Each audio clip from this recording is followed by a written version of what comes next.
Hello बच्चों, quantum lab में आपका फिर से स्वागत है। इस वीडियो में हम बात करेंगे प्रोडक्ट ऑफ वेक्टर्स के दूसरे फॉर्म यानी कि वेक्टर प्रोडक्ट के बारे में। राइट, तो चलिए स्टार्ट करते हैं। आगे बढ़ने से पहले हम पिछली क्लास में जो हमने डॉट प्रोडक्ट के बारे में पढ़ा था उसके बारे में थोड़ा सा रिवीजन कर लेते हैं। राइट, तो हमने पढ़ा था कि अगर एक वेक्टर है ये ए और ये है एक वेक्टर बी और इनके बीच में है एंगल थीटा, तो यहाँ पे ए डॉट बी इसको कहेंगे डॉट प्रोडक्ट और इसके ये इक्वल टू होगा ए बी कॉस थीटा। अब सिंस ये स्केलर होता है इसीलिए हम डॉट प्रोडक्ट को हम स्केलर प्रोडक्ट भी बोलते हैं। क्या बोलते हैं? Scalar product. ठीक है, और इसके प्रॉपर्टीज की बात करें,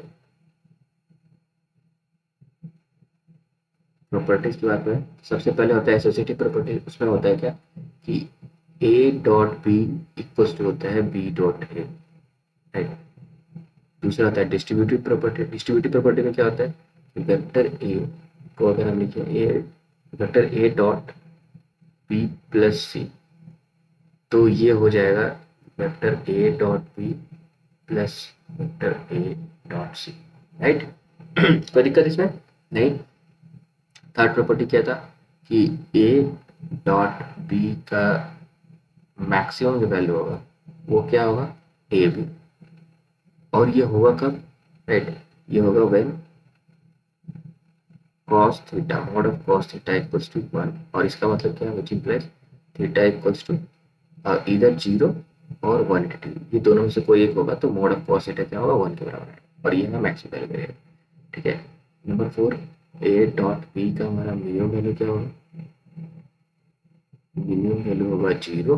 राइट, अब ये कब होगा? When cos theta equals to 0, जिसका मतलब क्या होगा कि थीटा इक्वल्स टू 90 डिग्री। कोई दिक्कत नहीं।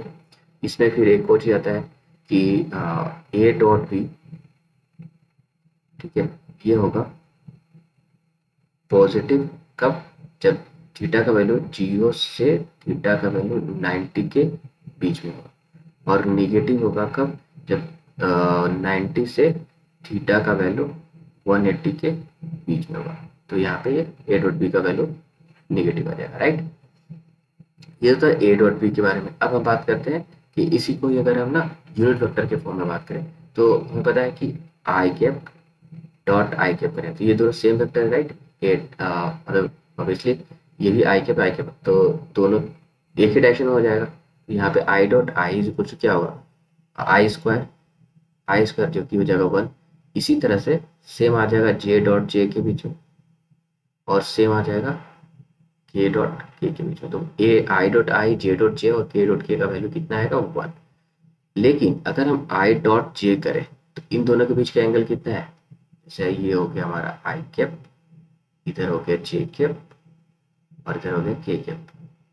तो आई कैप और जे कैप के बीच का एंगल है 90 डिग्री, जे कैप और के कैप के बीच का एंगल है 90 डिग्री और के कैप और आई कैप के बीच का एंगल है 90 डिग्री। तो इनका डॉट प्रोडक्ट करें I dot J J dot के और के डॉट आई, तो ये कितना आएगा? 0, क्योंकि ये दोनों ये सब क्या है? एक दूसरे में परपेंडिकुलर है। ठीक है, कोई प्रॉब्लम नहीं।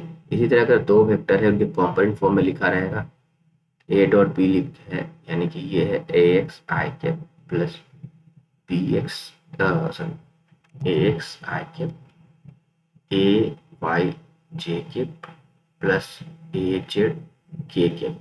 इसको डॉट करा रहे हैं हम B X I cap plus B Y J cap plus B Z K cap से। तो ये हमारा वैल्यू क्या आ जाएगा?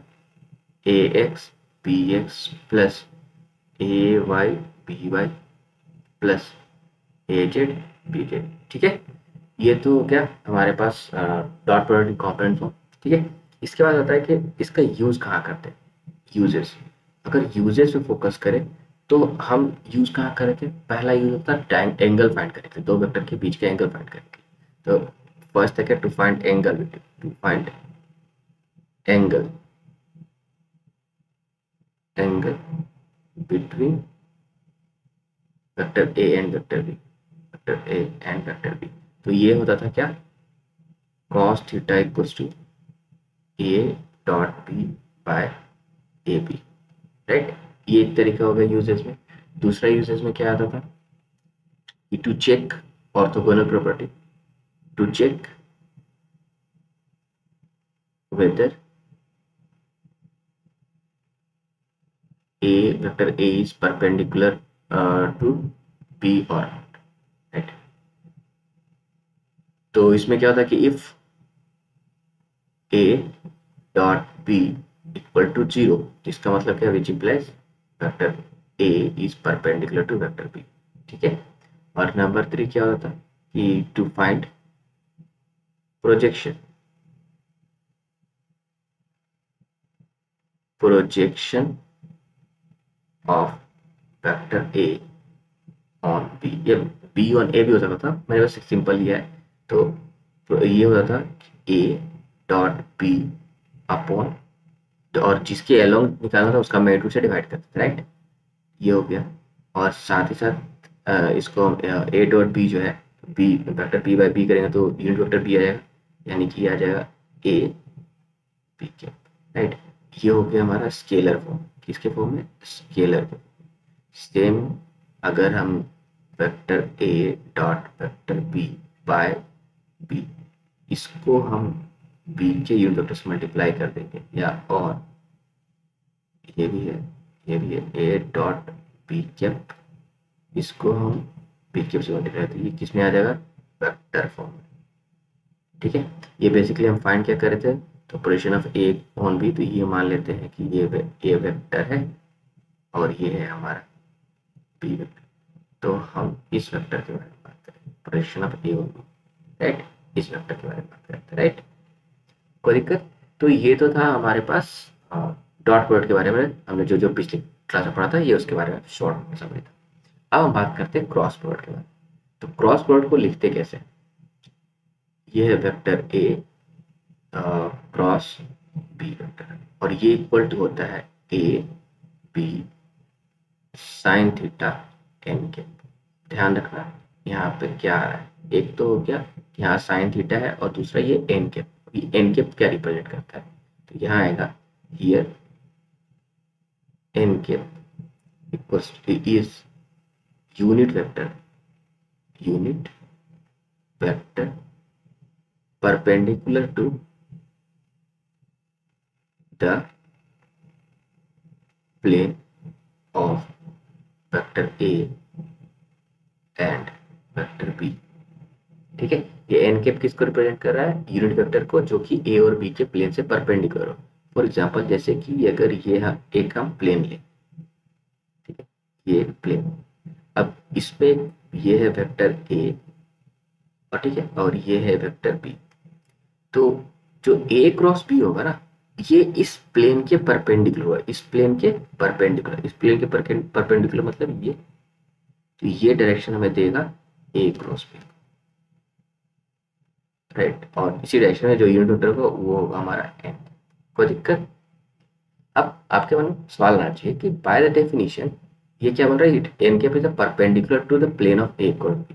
तो सिर्फ यही एक परपेंडिकुलर पॉसिबल है, नीचे वाला जो अगर इसको हम एक्सटेंड करें तो ये भी तो एक परपेंडिकुलर है, तो ये एन कैप नहीं हो सकता क्या, बिल्कुल हो सकता है, बिल्कुल हो सकता है।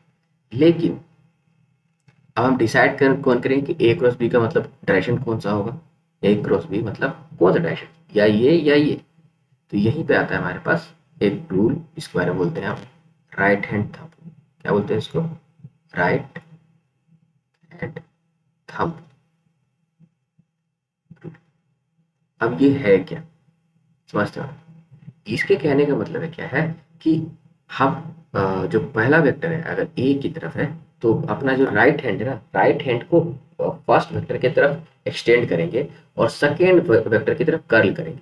जब ऐसा करते हैं तो जिस डायरेक्शन में हमारा थंब पॉइंट करता है वो डायरेक्शन होता है ए क्रॉस बी का, राइट। अब जैसे कि अगर हम ए की तरफ अपने हाथ को ऐसे रखें राइट हैंड को और बी की तरफ कर्ल करें, तो थंब क्या करेगा, ऊपर की तरफ पॉइंट आउट करेगा, राइट। तो ये हो गया ए cross B.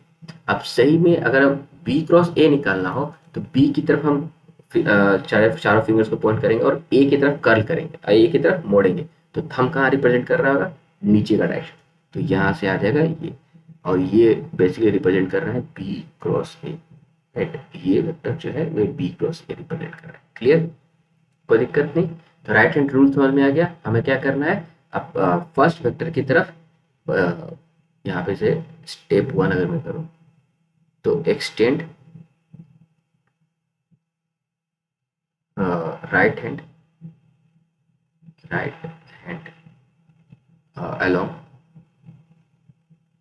first vector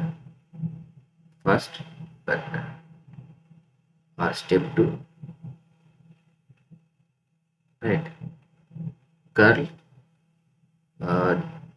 all four fingers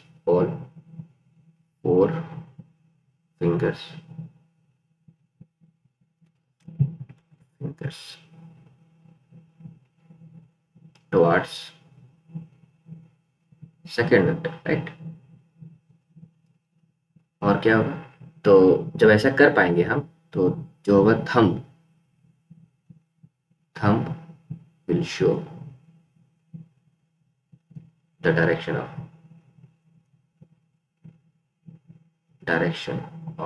A cross B।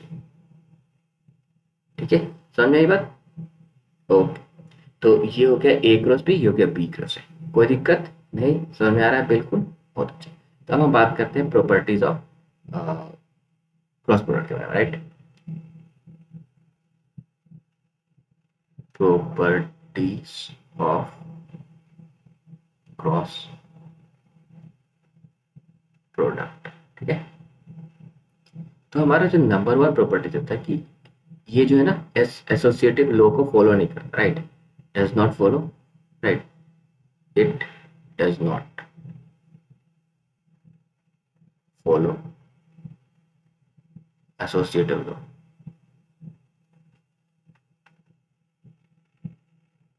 क्यों भाई, तो अभी हमने देखा कि ए क्रॉस बी ऊपर की तरफ जा रहा है और बी क्रॉस ए नीचे की तरफ जा रहा है। अगर वेक्टर के टर्म बात करते हैं ये दोनों सेम नहीं है, क्योंकि ये दोनों एक दूसरे के अपोजिट है। और दो वेक्टर इक्वल तभी होता है जब दोनों का मैग्नीट्यूड और डायरेक्शन दोनों सेम और साथ साथ वो सेम फिजिकल क्वांटिटी को रिप्रेजेंट करे। तो यहाँ पे बेसिकली हो क्या रहा है कि A cross B is equal to minus of B cross A, right. तो ये दोनों बराबर है नहीं, इसलिए ये एसोसिएटिव लॉ को फॉलो नहीं करता है। क्लियर। बट एक समझ लो, जो इनका मैग्नीट्यूड है ना ए क्रॉस बी, इसका मैग्नीट्यूड सेम है बी क्रॉस ए से, राइट। क्लियर, दोनों में आएगा, ये भी साइन थीटा, फाइन। दूसरा है it follows commutative distributive law,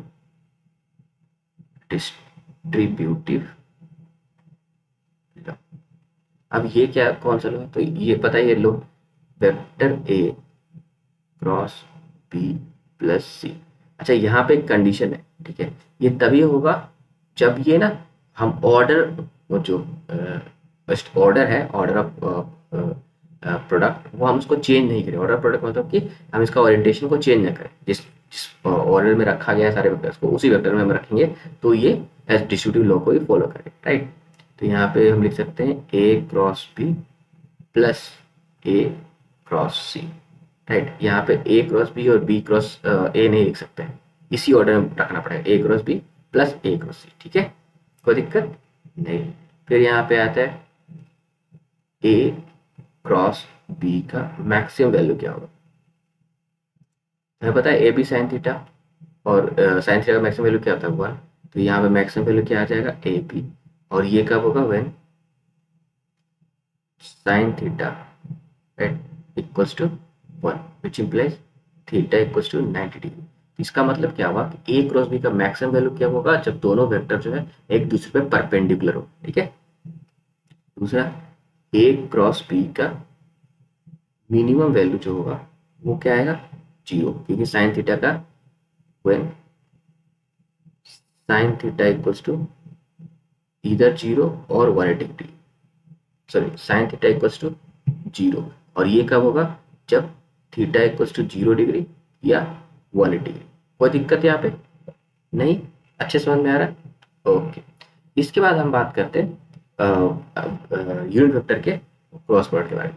तो अगर हम यहाँ बोले आई क्रॉस आई, याद रखना ये दोनों सेम ही है ना, मतलब एक ही वेक्टर है, हम 2 बार क्रॉस कर रहे हैं, तो अगर इसको दो अलग अलग वेक्टर ट्रीट करें तो क्या होगा, सेम डायरेक्शन में, और सेम डायरेक्शन जब होता है यानी जब दो वेक्टर पैरेलल होते हैं, इसका मतलब है थीटा इक्वल टू जीरो, मतलब कि दोनों पैरेलल है। पैरेलल जब होते हैं तो उनका क्रॉस प्रोडक्ट क्या आएगा, जीरो। तो यानी कि I cross I equal to zero, right. और ये सेम हो जाएगा जे क्रॉस जे के लिए और के क्रॉस के लिए, ठीक है। ये हो गया हमारा सेम, कोई इसमें दिक्कत नहीं। बट क्या होगा कि हम क्रॉस प्रोडक्ट करें दो डिफरेंट यूनिट वेक्टर का, मतलब आई का जे के साथ करें और के साथ करें, तब क्या होगा। तो उसके लिए हमें ना एक रूल समझना पड़ेगा। और ये तो बेसिक पता ही है कि इधर हम क्या रखते हैं, एक्स एक्सिस को रखते हैं नॉर्मल, इधर क्या रखते हैं, वाई एक्सिस को रखते हैं, इधर रखते हैं जेड एक्सिस को, ठीक है। कोई दिक्कत, एक्स एक्सिस की तरफ जो हमारा यूनिट वेक्टर होता है वो आई कैप होता है इस डायरेक्शन में, वाई एक्सिस की तरफ होता है वो होता है जे कैप, और इधर होता है के इस डायरेक्शन, ठीक है। ये इधर होता है।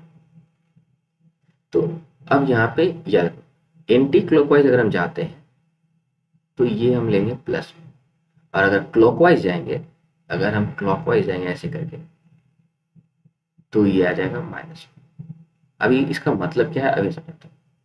अगर हम आई से जे को क्रॉस करें, आई क्रॉस जे करें, अगर हम आई क्रॉस जे करें तो आई की तरफ अपने हाथ को रख के जे की तरफ कर्ल करें तो किधर पॉइंट करेगा, के एक्सिस की तरफ और जेड एक्सिस की तरफ। तो ये आ जाएगा क्या, के प्लस में, ठीक है। फिर हम उसी तरह से जे को आई जे को के से क्रॉस करें तो ये हो जाएगा आई कैप, और के को आई से क्रॉस कराएं तो ये आ जाएगा जे कैप। कोई दिक्कत नहीं, यानी कि जब भी एंटी क्लॉकवाइज की तरफ मुड़ेंगे आई से जे, जे से के, तो हम उनका क्रॉस प्रोडक्ट क्या आएगा, पॉजिटिव आएगा। अब हम अगर एंटी क्लॉकवाइज चले, अगर हम क्लॉकवाइज चले तो ये आई को हम यदि के से क्रॉस करें, आई क्रॉस के, इस केस में क्या आएगा, हमें माइनस जे कैप मिलेगा, क्या होगा, माइनस जे कैप। फिर उसी तरह से के क्रॉस जे कैप करेंगे तो ये क्या आएगा, माइनस आई कैप, और फिर आएगा जे क्रॉस आई कैप तो ये आ जाएगा माइनस के कैप, ठीक है। ये हो गया निगेटिव का। अगर क्लॉकवाइज हम वेक्टर को क्रॉस कराएं तो यूनिट वेक्टर को, तो हमें इस तरह से आएगा, मतलब निगेटिव वैल्यू आएगी, कोई दिक्कत नहीं। तो अगर ये है तो इसी बेसिस पे हम ना component of vector form calculate कर सकते हैं, vector product in component, right. तो ये कैसे कर सकते हैं, तो जैसे कि अगर माने हमारे पास है वेक्टर ए, ये है A X I cap plus A Y J cap plus A Z K cap, और यहाँ पे है वेक्टर बी, ये होगा B X I cap plus B Y J cap plus B Z K cap. कोई दिक्कत नहीं। अच्छा, अगर हम ए क्रॉस बी करें, ए क्रॉस बी करें तो डिस्ट्रीब्यूटिव लॉ को अगर यूज करें तो ध्यान से देखो, हम ए एक्स आई कैप को बी एक्स आई कैप से क्रॉस कराएंगे तो क्या आएगा, अब सेम है I vector I unit vector I vector, तो ये आ जाएगा जीरो, राइट, सेम क्योंकि पैरेलल है, ठीक है। प्लस अब यहाँ ए एक्स आई कैप को बी वाई जे कैप करेंगे तो आई जे को क्रॉस करेंगे तो क्या आएगा, प्लस के, यानी कि हमारा जो वैल्यू आ जाएगा प्लस ए एक्स बी वाई पॉजिटिव के कैप, ठीक है। अब यहाँ पे फिर एक्स आई कैप को क्रॉस कराएंगे बी जेड के पे, तो आई और केप करेंगे तो माइनस जे के पे आएगा, तो इसका मतलब क्या आ जाएगा यहाँ पे माइनस ए एक्स बी जेड, ठीक है। अभी हम ए वाई जे कैप से स्टार्ट करते हैं फिर से, तो इसको जे को हम आई से करेंगे तो ये आ जाएगा माइनस के कैप, तो यहाँ पे आ जाएगा माइनस ए वाई बी एक्स जे कैप के कैप, आई जे और आई है तो माइनस के कैप, राइट। फिर आया ये ए वाई जे को जे से क्रॉस कराएंगे तो ये क्या आ जाएगा, जीरो, और फिर आएगा जे को हम के से करेंगे तो प्लस आई कैप आ जाएगा, तो यहाँ पे आ गया A Y B Z I cap, ठीक है। अब बात करते हैं ए जेड के कैप से, ए जेड के कैप को बी एक्स आई कैप से जब क्रॉस करेंगे तो क्या आएगा, के को आई से करवा रहे हैं तो जे कैप आएगा प्लस में, तो यहाँ पे हो गया ए Z B x, right, J cap, फिर आ जाएगा ए जेड के को बी जे बी बाई जे से करेंगे, राइट, तो ये आ जाएगा माइनस आई, तो यहाँ पे आ जाएगा minus A Z B by right J cap, sorry I cap. Okay, हमने फिर से किया के को जे से किया तो आई माइनस आई, और फिर जेड को जेड से करेंगे, मतलब के को के को करेंगे तो क्या आ जाएगा जी।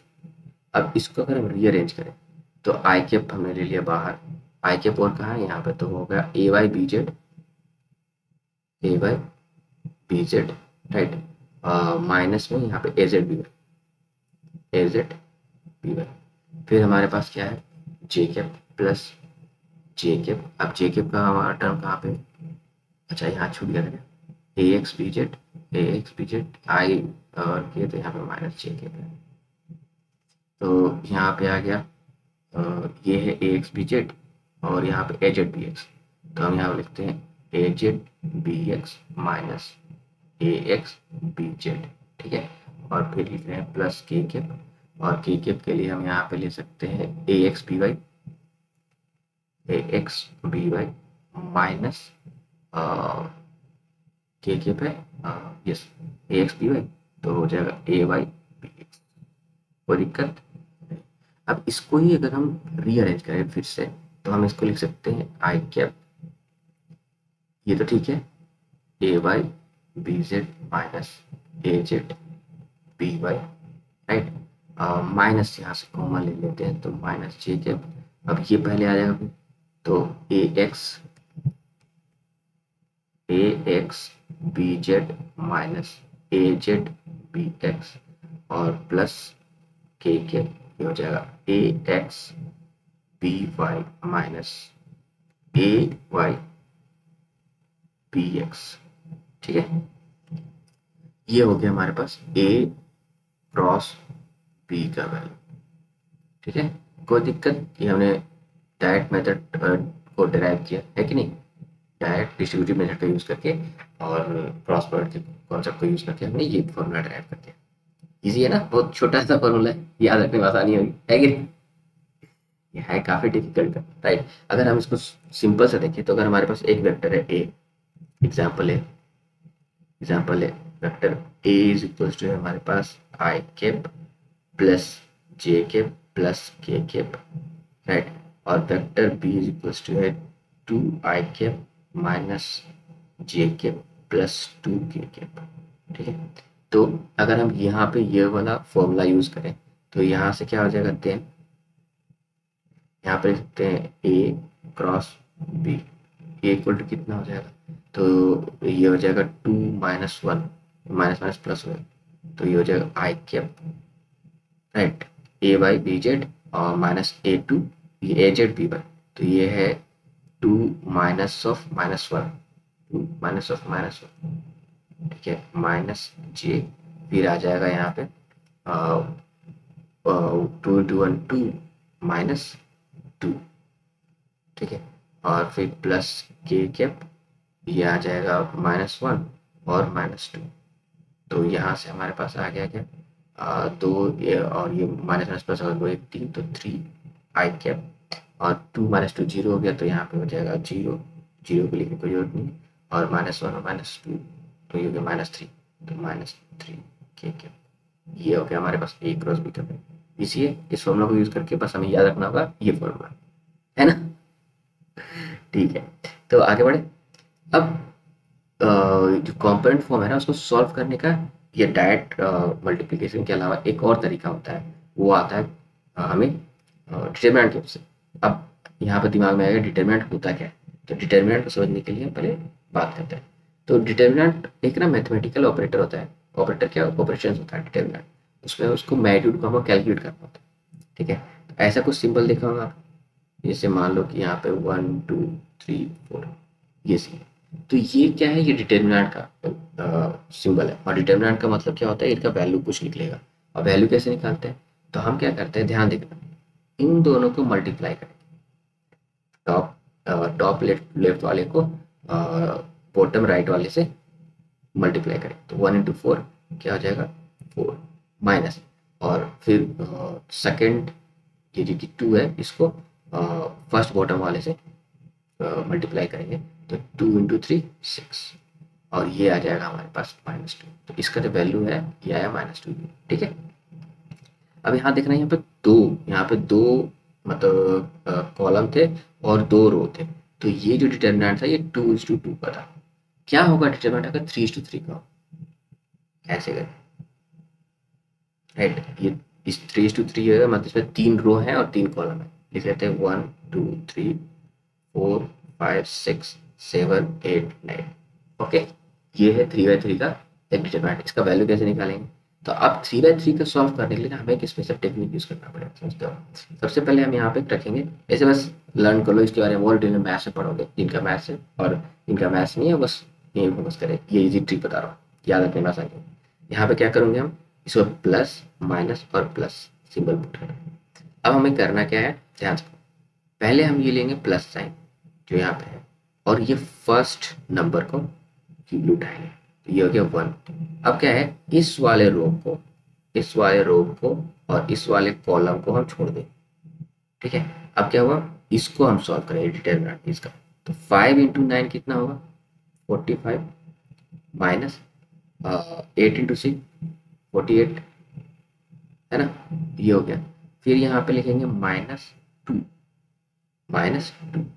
राइट। अब इसमें क्या है कि ये रो हो गया खाली और ये रो खाली हो गया, तो इसको हम नहीं चूज कर सकते। इस कॉलम सॉरी इस रो को, इस कॉलम को हम चूज नहीं कर सकते। तो हमारे पास क्या था 4 9 और 6 7।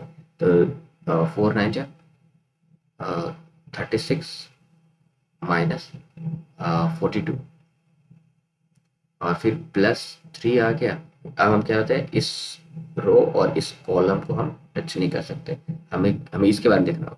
तो ये होगा 8 × 4 क्या होगा 32 माइनस 7 × 5 35। अब इसको अगर सॉल्व करते तो क्या आएगा, सिंपल। तो 48 माइनस 45 यहाँ हो गया -3 -2। अब 42 में 36 कितना है -6 × 2 तो ये हो जाएगा +12 और यहाँ पे भी हो गया 35 माइनस 33 -3 आया, -3 × 3 तो -9। तो -9 और -3 -12 +12 तो कितना हो गया, सही सकते हैं +12 -12 यानी कि ये 0। राइट, कोई दिक्कत नहीं। ये है डिटर्मिनेंट की हेल्प से हम वैल्यू निकाल रहे हैं। अब इस डिटर्मिनेंट का यूज अगर मैंने पढ़ाया है तो वेक्टर्स में कहाँ यूज होगा, तो वेक्टर्स में इसका यूज होता है उस बड़े वाले फॉर्मूला को डिराइव करने के। जैसे कि अगर हमारे पास एक वेक्टर है, इसको ऐसे लिख लिया, ये हो गया i कैप, ये हो गया j कैप और ये हो गया k cap.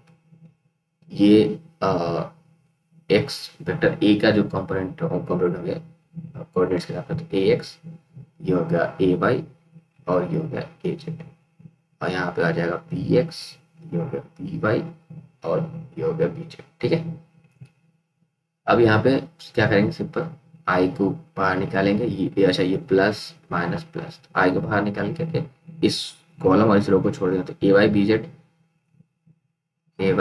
bz minus az by minus J cap, यहाँ पे क्या आ जाएगा ax bz, ठीक है, माइनस az bx,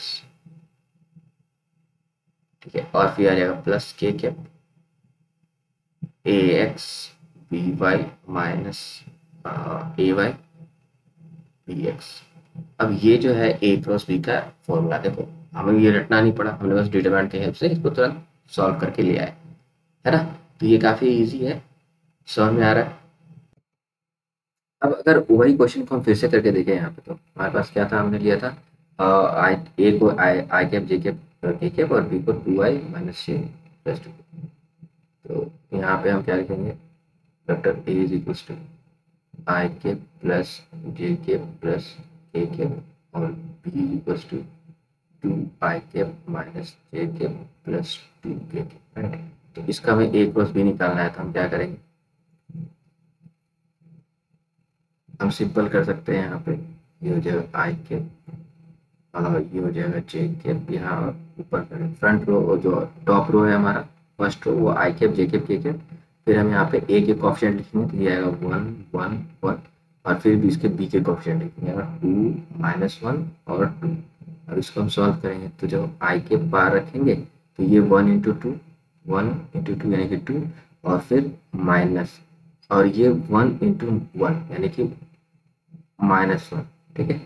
फिर -j, अब क्या करेंगे 1, अगर j ले रहे हैं, बाय द वे माइनस मैंने क्यों रखा, यहाँ पे प्लस माइनस प्लस। अब ये क्या है, ठीक है, इसको 1 इंटू 2, 2 माइनस 1 इंटू 2, ठीक है, और फिर प्लस के कैप, तो हमारा क्या आएगा 1 इंटू -1 यानी कि -1, और वो 1 इंटू 2 -2, तो हमारा जो वैल्यू आएगा वो कितना आएगा, -1 ये, तो ये हो जाएगा प्लस, तो ये हो जाएगा 2 + 1 3, 3 आई कैप, और यहाँ पे -0, 2 - 0, ठीक है, और प्लस -3, ये आ जाएगा -3 के कैप, ठीक है। सेम आंसर आ रहा है कि नहीं हमारा, 3 -3 के कैप, है ना, ओके। लेकिन यहाँ पे हमें क्या हुआ, वो बड़ा सा ये जो एक्सप्रेशन है ये याद करना नहीं पड़ा, हम बस डायरेक्ट इससे यूज कर सकते हैं, हमें बस डिटर्मिनेंट का कैसे सॉल्व करते हैं वो पता होना चाहिए। इजी है कि नहीं है, ठीक है, इतना बड़ा एक्सप्रेशन याद करने से तो आसान है ना ये ऑपरेशन करना, है कि नहीं, ठीक है। अब कुछ प्रॉब्लम कर लेते हैं, ठीक है। तो यहाँ पे दिया हुआ a dot B equals to mod of a cross B, हमें क्या करना है, हमें एंगल करना है a एंड b के बीच फाइंड करना है। तो हमें पता है a dot B is equals to, अगर है हमारे पास mod of a cross b, ये क्या लिख सकते हैं हम, a डॉट बी को A B cos theta, right, और ये क्या होगा A B sine theta, simple. अब यहाँ से हम लिख सकते हैं ये ए बी और ये बी कैंसिल आउट हो जाएगा, तो 1 equals to sine theta upon cos theta, और ये क्या हो जाएगा टेन थीटा, तो टेन थीटा इक्वल्स टू 1 क्या होता है, जब थीटा का वैल्यू 45 डिग्री होता है, तो इन दोनों वेक्टर के बीच में क्या हो गया एंगल 45 डिग्री। इजी था कि नहीं, बिल्कुल। अब आगे बढ़ते हैं, यहाँ पे लिया गया कि ए क्रॉस बी निकालना है, अगर ए का वैल्यू i - 2j + 4k यहाँ 2i - j + 2k है, तो हम यहाँ लिख सकते हैं, अगर यहाँ लिखेंगे हम i first row, j k cap, i cap j cap k cap, ठीक है। अब हमने क्या किया, a के कोएफिशिएंट्स को लिखा 1 - 2 और 4, 1 - 2 4, यहाँ पे क्या रखें 2 - 1 2, 2 - 1 2 इक्वल्स टू क्या हो जाएगा फिर आई कैप, अब यहाँ पे -2 × 2 यानी कि -4, और माइनस ये -4 है, -4 × 1 यानी कि -4 यहाँ भी आ जाएगा, है ना, माइनस जे कैप, अब यहाँ पे 1 × 2 यानी कि 2 -4 × 2 8, और फिर आ जाएगा प्लस के कैप, यहाँ बात करेंगे तो ये आ जाएगा 1 × 1 - 1, और ये आ जाएगा माइनस 2 2 × 4 -4, तो ये क्या होगा, माइनस यहाँ बाहर आएगा तो +4 हो जाएगा, और +4 - 4 क्या हो जाएगा 0, तो ये हो गया 0, और ये 8 - 2 यानी कि -6 और ये माइनस बाहर का, तो +6 जे के, अब यहाँ पे देखो ये माइनस और ये माइनस मल्टीप्लाई होगा तो प्लस हो जाएगा, तो +4 - 1 यानी कि +3, ये आ गया +3 के, ये हो गया हमारे पास a क्रॉस b का वैल्यू, ठीक है।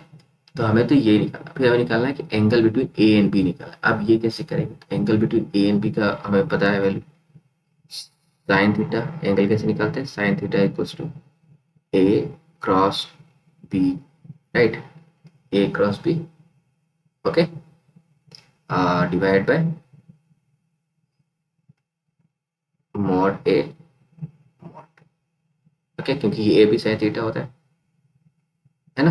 तो अब ए क्रॉस बी का मैग्नीट्यूड क्या हो जाएगा, square root 6² plus 3² divide by, अब इसका अगर ए का स्क्वायर करें तो ए का स्क्वायर ए का मोड निकालें, ए का, ये हुआ स्क्वायर रूट 1² 1 + 2² प्लस 4², राइट, और ये कितना हो गया स्क्वायर रूट, ये हो गया 2² प्लस 1 प्लस 2², सिंपल।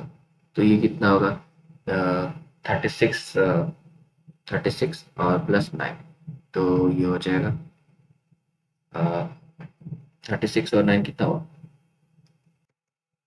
तो ये हो जाएगा हमारे पास 45 डिवाइड बाय, और स्क्वायर किया तो 16 + 2 और 16 + 4 20, 20 + 1 21, स्क्वायर रूट 21, और ये हो जाएगा स्क्वायर रूट 4, 2 का स्क्वायर करेंगे 4, 4 + 4 8 + 9 19, तो क्या हमारे पास √45 को लिख सकते हैं 9 × 5, इसको 45 को 9 × 5 और 9 का स्क्वायर रूट क्या हुआ 3, ऊपर हो गया 3√5, नीचे कितना हो गया, अच्छा ये √9 का स्क्वायर रूट का 9 करेंगे तो ये भी 3 आ जाएगा, √20, ये 3 कट गया, तो हमारे पास कितना हो जाए sin थीटा =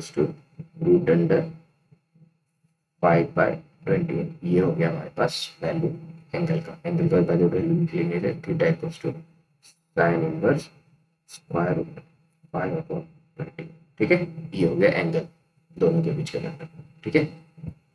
अब एप्लीकेशन ऑफ क्रॉस प्रोडक्ट के बारे में बात करते हैं। क्रॉस प्रोडक्ट का जो बेसिक एप्लीकेशन के बारे में बात करते हैं तो 3 एप्लीकेशन होता है ज़्यादातर। पहला होता है एप्लीकेशन टू फाइंड एरिया, ठीक है, ओके। इसमें बेसिकली होता है पैरेललोग्राम, एक होता है ट्राइंगल का एरिया फाइंड करना होता है, दूसरा होता है पैरेललोग्राम का एरिया। फिर होता है दूसरा में to find unit vector perpendicular to the plane, ठीक है। और एक हो गया तीसरा to check for coplanar vector, ठीक है, समझे बात। ये 3 यूजेस है, मेन यूजेस जिनका हम यूज करते हैं, क्रॉस प्रोडक्ट का यूज करते हैं इन 3 चीजों को करने के लिए, राइट। तो पहला है क्या, to find area of geometric shape, basically area. तो सबसे पहले अगर हमारे पास एक वेक्टर है, नंबर 1 हम बात करते हैं कि अगर एक वेक्टर है, ये हो गया हमारे पास ए, और ये हो गया वेक्टर बी, यहाँ पे एक ट्राइंगल फॉर्म हो रहा है कि नहीं, इस ट्राइंगल का जो एरिया होगा, ठीक है, वो होगा एरिया ऑफ ट्राइंगल, राइट। ये क्या आएगा, half of mod of A cross, ये हो गया एरिया ऑफ ट्राइंगल, ठीक है, इस ट्राइंगल। फिर दूसरा मैंने बताया पैरेललोग्राम का, तो पैरेललोग्राम क्या होगा, अगर ये, ठीक है, ये एक पैरेललोग्राम बन रहा है, ये है वेक्टर बी और ये है वेक्टर ए, इस पैरेललोग्राम का जो एरिया होगा, एरिया ऑफ पैरेललोग्राम, ये होगा mod of A cross B, ठीक है, कोई दिक्कत नहीं। और तीसरा है कि अगर एक पैरेललोग्राम है, राइट, ये एक पैरेललोग्राम है और इसके डायगोनल्स दिए रखे हैं वेक्टर्स के, तो डायगोनल्स के लॉन्ग वेक्टर दे रखा है, जैसे कि ये हमारा वेक्टर ए है और ये डायगोनल हमारा वेक्टर बी है। किसके बारे में बात हो रही है, इस डायगोनल के बारे में बात हो रही है। तो उसमें भी एरिया ऑफ पैरेललोग्राम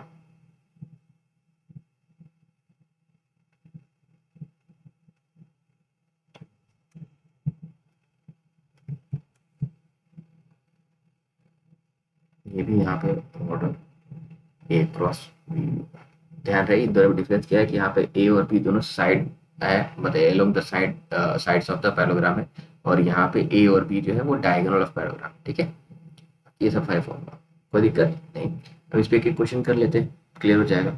यहाँ पूछा गया find the area of triangle made by 2 vectors, तो हमारे पास मान लेते हैं कि ये वेक्टर है ए, ये वेक्टर ए है और ये वेक्टर बी है, तो हमें एरिया ऑफ पैरेललोग्राम क्या होगा हमारे पास, area of triangle, right, area of triangle, ये क्या हो जाएगा, half of mod of A cross B, मतलब बेसिकली इसका मैग्नीट्यूड, ए क्रॉस बी का जो मैग्नीट्यूड हम फाइंड करेंगे, ए क्रॉस बी कर रहे हैं तो हमें क्या मिल रहा है यहाँ पे 1/2, और ये मोड कर देते हैं आई जे के, आई कैप जे कैप के कैप। अब यहाँ पे आ जाएगा 2 -1 2, ये हो गया 1 2 1। ठीक है, तो यहाँ पे हम इसको लिख सकते हैं क्या, 1/2 बिगर ब्रैकेट के अंदर इस इनका हम निकाल रहे हैं, राइट। मैग्नीट्यूड निकालना है इसका वेक्टर के फॉर्म से, तो ये आ जाएगा आई क्या -1 और फिर 2 2 से 4 यानी -4 माइनस जे कैप, ये हो जाएगा 2 इंटू 2 -2 इंटू 1, तो ये भी हो गया 2 और फिर प्लस के कैप, ये 2 2 से 4 और ये माइनस, अब ये -1 इंटू 1 -1 तो -1 और ये माइनस, तो ये हो जाएगा +1, राइट। तो हमारे पास बचेगा क्या, इस पर इसका मोड निकालना, तो हमारे पास आ जाएगा 1/2 मोड ऑफ, अब इसके अंदर का जो वेक्टर है वो क्या बन जाएगा, तो 4 और -4 ये -1 ये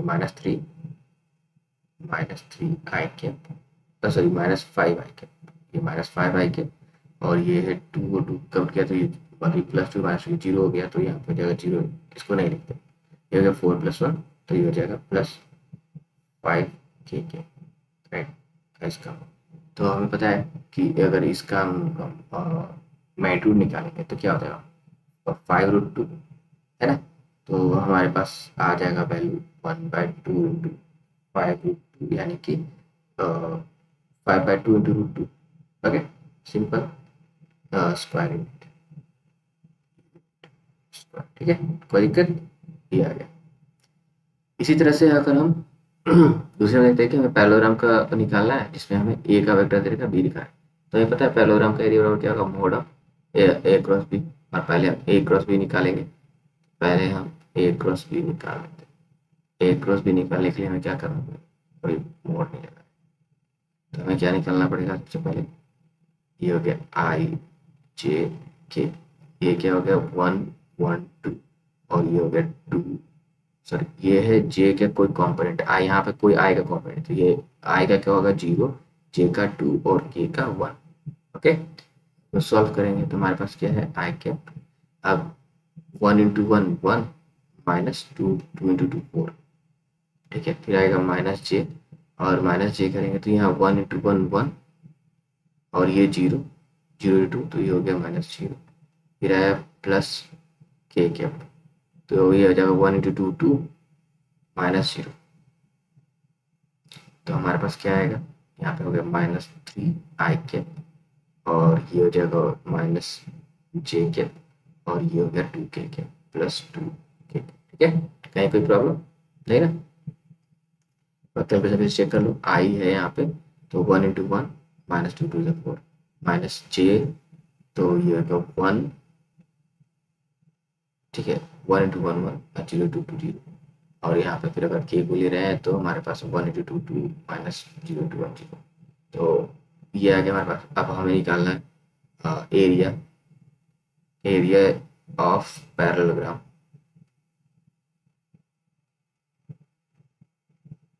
ये क्या हो जाएगा mod of A cross B, इसका मोड निकाल लिया करेंगे, इसका स्क्वायर रूट करेंगे तो इसका स्क्वायर रूट हो जाएगा 3 का स्क्वायर 9 प्लस 1 का स्क्वायर 1 प्लस 2 का स्क्वायर 4, तो कितना हो गया 14, यानी कि स्क्वायर रूट 14 यूनिट स्क्वायर, ये हो गया एरिया ऑफ पैरेललोग्राम, ठीक है। फिर अगर हम नेक्स्ट बात करें, हम यहाँ भी वही सेम है, find the area parallelogram made by two vectors A और बी, इसका सबसे ये आप क्वेश्चन एज ए होमवर्क करके मुझे इसका आंसर कमेंट बॉक्स में देना, ठीक है, कर सकते हो क्योंकि सेम यहाँ यही करना है, भले रीजनिंग अलग है क्योंकि ये डायगोनल्स, ये क्या है डायगोनल को रिप्रेजेंट कर रहा है, बट इसमें भी हमें एरिया निकालने के लिए क्या करें, इनका क्रॉस प्रोडक्ट निकाल करके उसका मॉडुलस निकाला, मैग्नीट्यूड निकाला, फाइन। अब इसका अर्थ है to find the unit vector perpendicular to both given vector, right.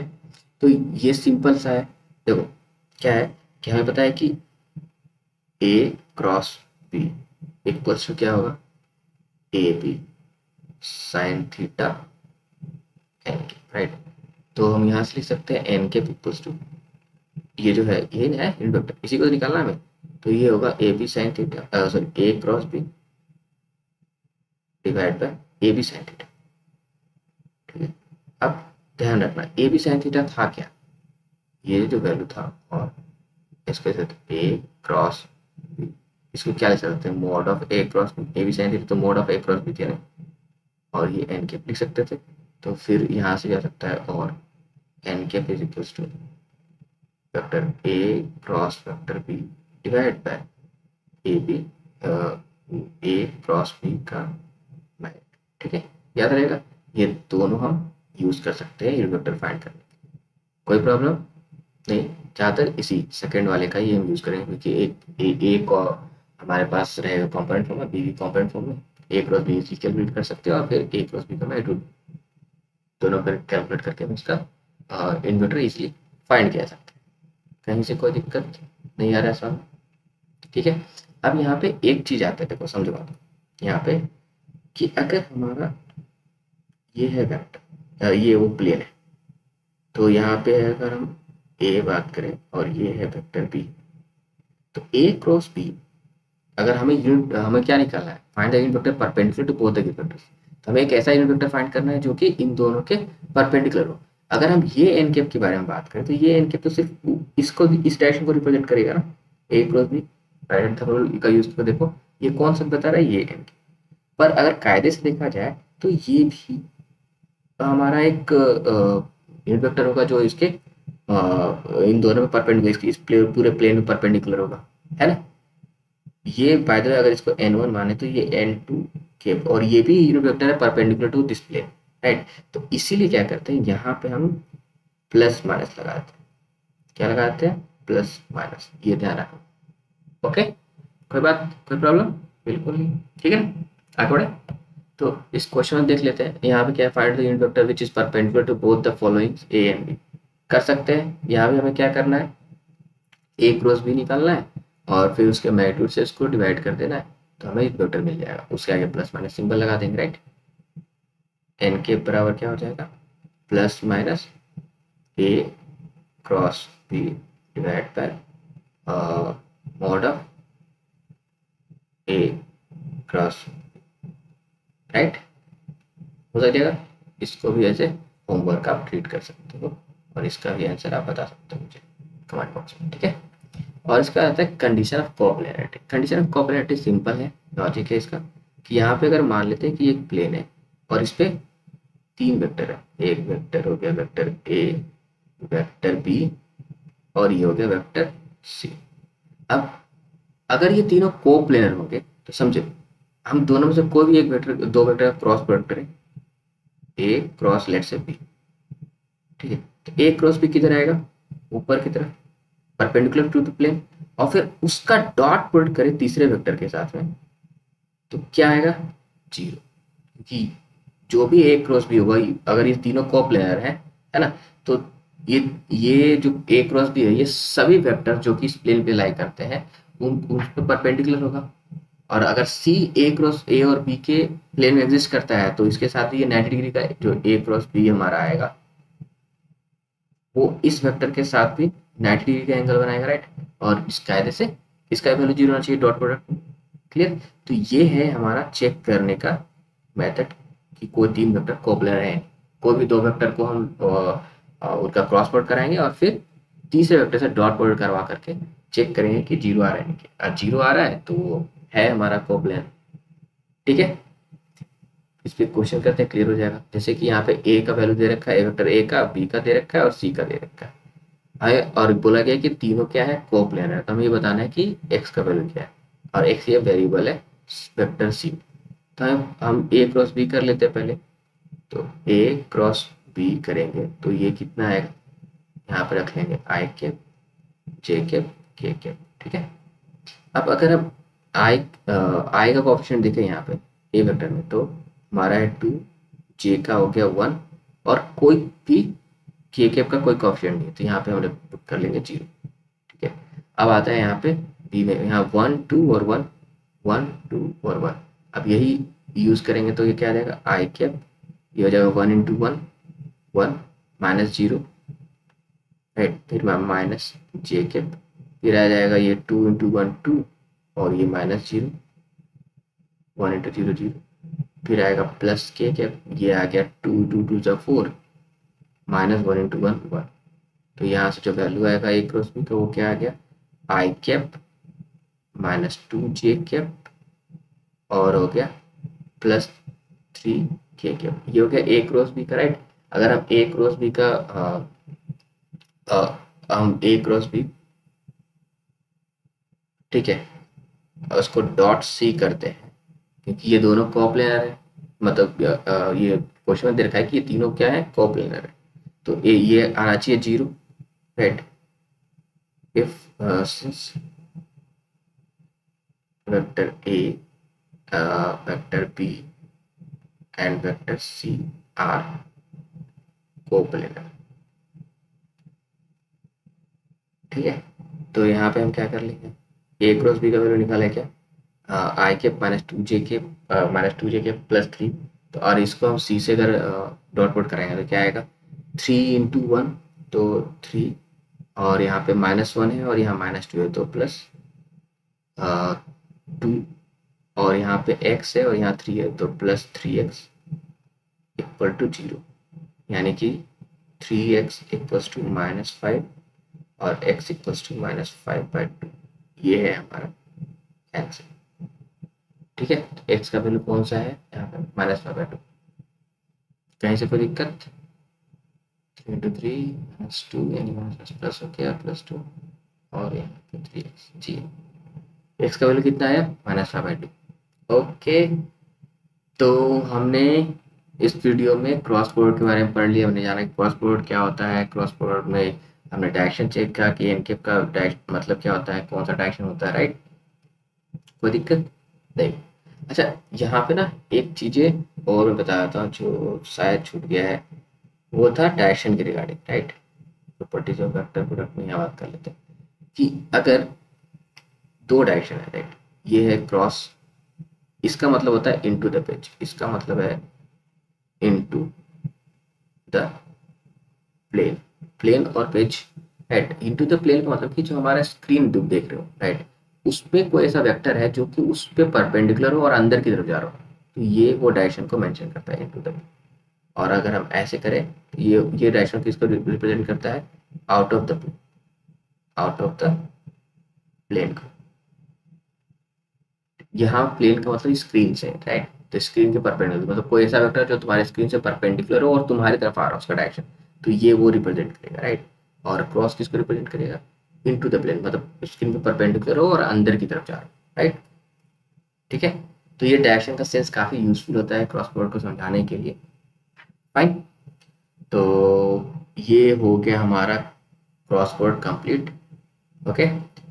In vector chapter ही कंप्लीट हो चुका है। तो नेक्स्ट वीडियो में हम कुछ इंपॉर्टेंट प्रॉब्लम्स प्रैक्टिस करेंगे, ओके। तब तक के लिए bye, see you next class.